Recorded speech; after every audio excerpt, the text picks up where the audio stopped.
Welcome to KC BCA classes. Today's topic is anomalies in database.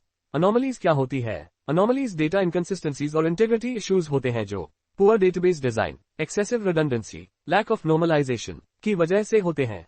ये problems insert, update, delete operations को affect करती हैं.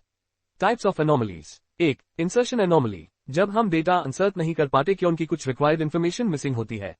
2. Deletion anomaly. जब एक record delete करने से किसी और important data का loss हो जाता है.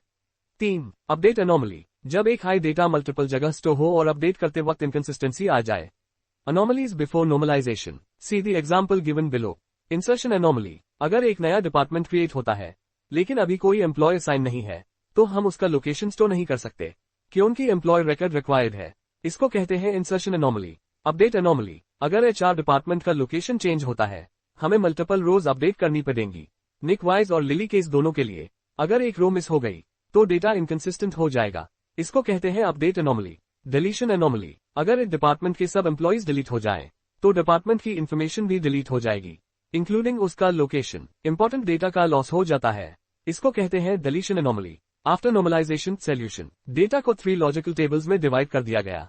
Employ table, department table, employee underscore skills table. Insertion anomaly remove. A flat हम डिपार्टमेंट टेबल में नया डिपार्टमेंट इंसर्ट कर सकते हैं without employee record. Update anomaly remove. Department location सिर्फ एक जगह स्टोर है, एक हाई जगह अपडेट करना पड़ेगा. No inconsistency. Deletion anomaly remove. अगर एक के सब एम्प्लॉइज डिलीट हो जाएं, टैब भी डिपार्टमेंट टेबल में, एक डिपार्टमेंट की इंफॉर्मेशन सेफ रहेगी.